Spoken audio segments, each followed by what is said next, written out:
My name is Julian, and until recently, I was one of those people. The kind with an immune system forged from steel, who had never known a real headache.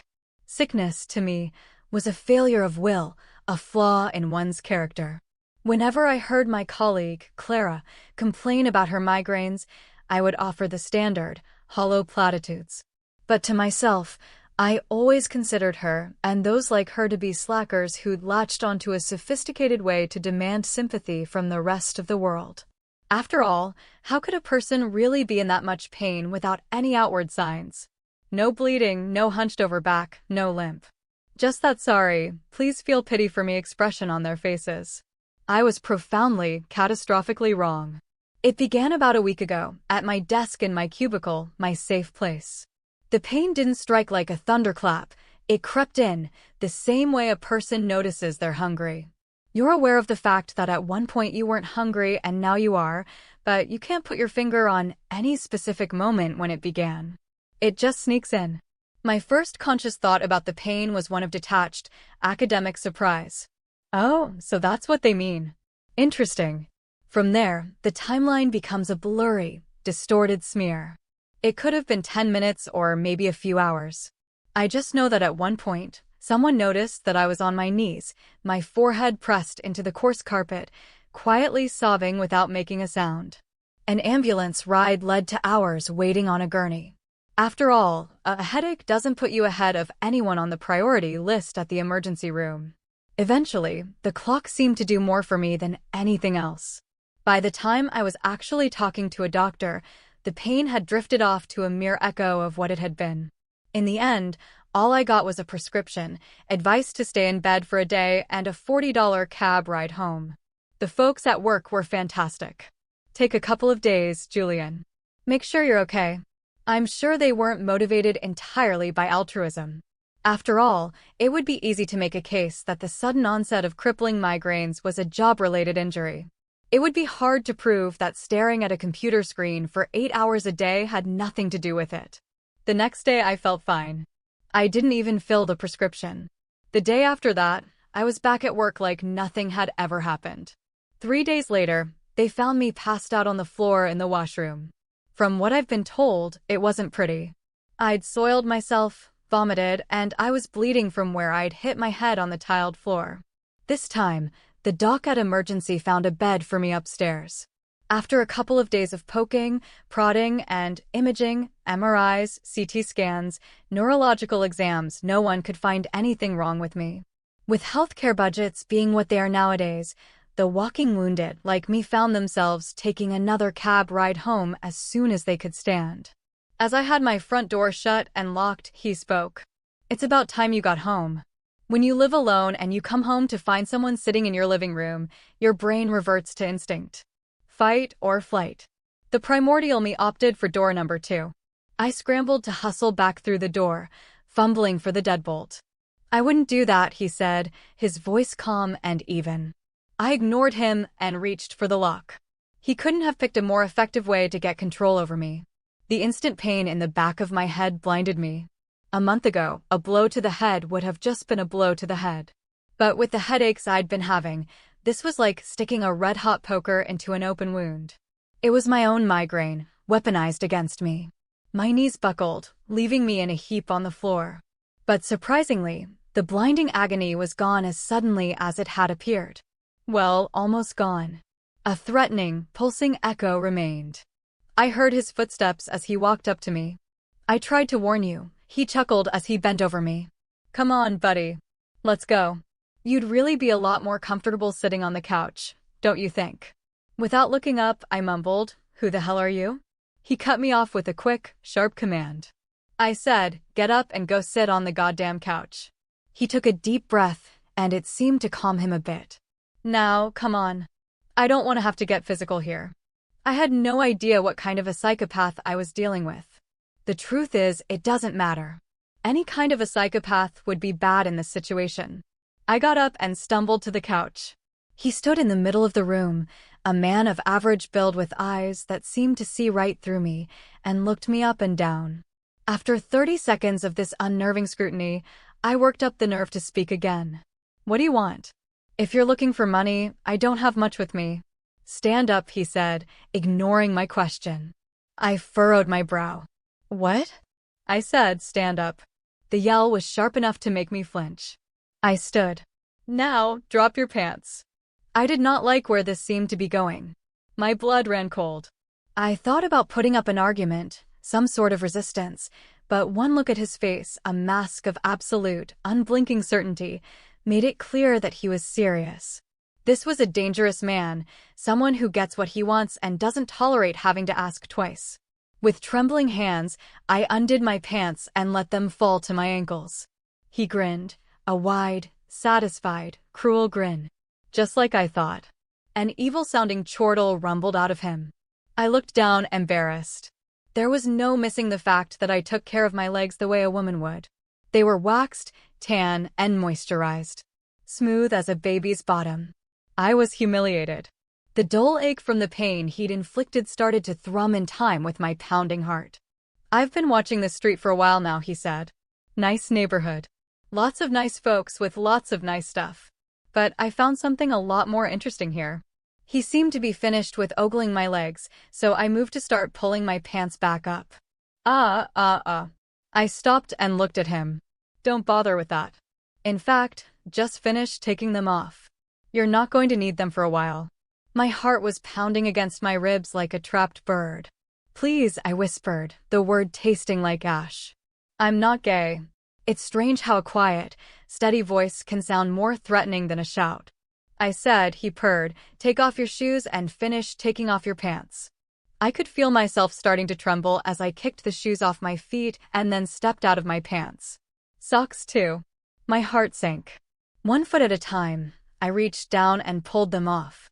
A short, quick, "Ha!" burst out of him, startling me. I looked up. Those painted toenails of yours prove it. And all those dresses and shoes in your bedroom. It's all for you, isn't it? I always thought I might be caught dressing someday. Maybe somewhere deep inside, I was hoping for it. That was a big part of the thrill. But I always pictured it as being embarrassing, maybe mortifying at the worst. I did not imagine it playing out this way, brutally terrifying. As tears welled up in my eyes, my chin started to tremble.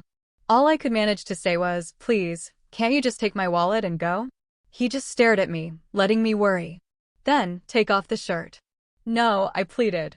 Take off the shirt. Slowly, I undid the buttons. As I dropped my arms and let the shirt fall to the floor, the light coming in the window glinted off of the crystal heart dangling from my pierced navel. I was too humiliated to look up at him. I just stared at the floor, shivering. Look at me. I was afraid to look up, but I was even more terrified to find out what would happen if I ignored him. Inching my gaze up to his face, I noticed a slight change in his expression. The malice was toned down just a bit, replaced by an unnerving, clinical curiosity. You're going to make yourself look better than you ever have in your life, he said softly. And then we're going out. A chill shot through me. Oh no, please no.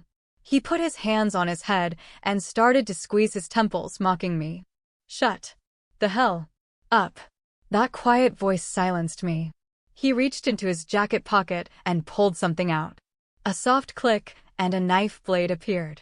If I hear one more no, one more please, one more goddamn peep out of you, I'm going to slit your throat. Are we clear on that? I nodded. What else could I do? The ache in my head felt like something was pinching me under the back of my skull. Okay then, he said, folding the knife away. We got a couple of hours to get you looking pretty. Let's get busy. He pointed toward my bedroom. The message was clear. I was marched into the room where my most private self lived. He had me select an outfit, then lay out everything else. Underwear, nylons, jewelry, the silicone padding, and the blonde wig. Now, he said, his voice laced with a new, cruel excitement, get in that bathroom and shave every hair on your body. And I do mean everything. Your crotch, your eyebrows, your head. Everything. And leave the door open. A tear rolled down my cheek as I went into the bathroom and got started. After the shaving, there was the needle for the earrings. Then the glue. My mouth hung open, but I didn't make a sound. That's right, he chuckled. The glue. The breasts, the hips. I want them attached. A calm of inevitability came over me. Carefully, I did what had to be done. I glued the breast forms to my chest, the pads to my hips. When I thought I was finished, he shook his head and pointed down at my crotch. His face went deadly serious. Tuck it in. And glue it. Or I will. Glum acceptance. If I do this right, I'll still be able to function. If he does it, who knows? Carefully, I did what had to be done. Finally, the wig was glued to my hairless scalp. He then had me sit and do my makeup, threatening me with prostitution if I messed it up. When I was done, dressed from head to toe, he actually seemed to approve.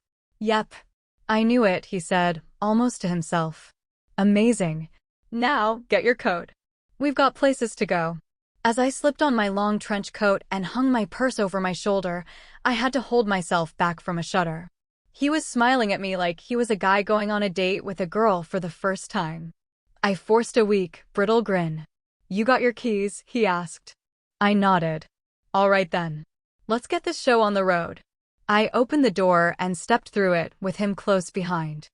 I turned, locked the door, and then we were off. He had been right about one thing. This was actually the first time I had ever left the house in drag. I closed my eyes and listened to the clicking of my heels on the sidewalk. I imagined I was just another girl out for a stroll on a pleasant evening. It almost made me forget about the pulsing ache in my head, but eventually I had to open my eyes and face the reality.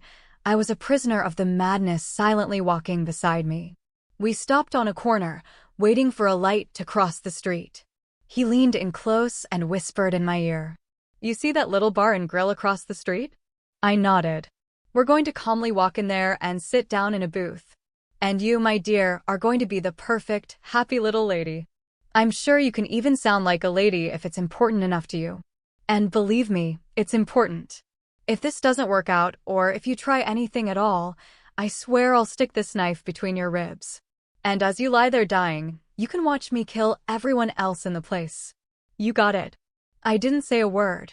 I just concentrated on the sound of my heels as I put one foot in front of the other.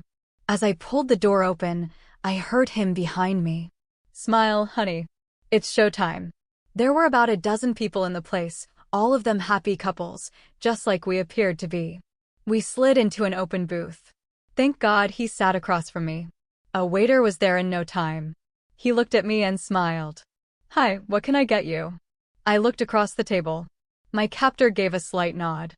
Long Island iced tea, please, I said, my voice a passable, soft soprano. The menace sitting across from me looked content. You look pretty cute when you do that, he said. When you look down all demure. Later, he smiled.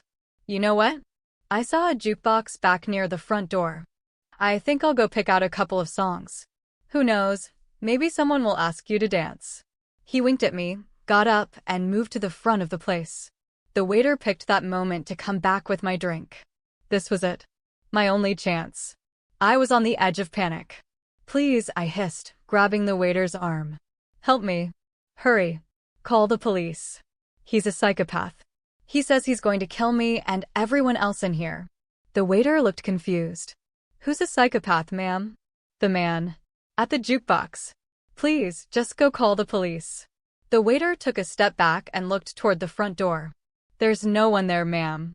But he just stood up. He said he was going to put some money in the jukebox. I got up and moved to look past the waiter. He was gone. Where did he go? Who do you mean, ma'am? The waiter asked, baffled. The man I came in with. Tall, dark hair, leather jacket. My head felt like it was about to explode. Exasperation was starting to tint the waiter's voice. He was shaking his head slightly. Ma'am, I watched you come in. You hung up your coat, sat down, and ordered a Long Island iced tea. His eyes softened with pity. I'm sorry, but I didn't see any man with you, ma'am. The room started to spin. I had to sit down. You've been alone since you walked through that door.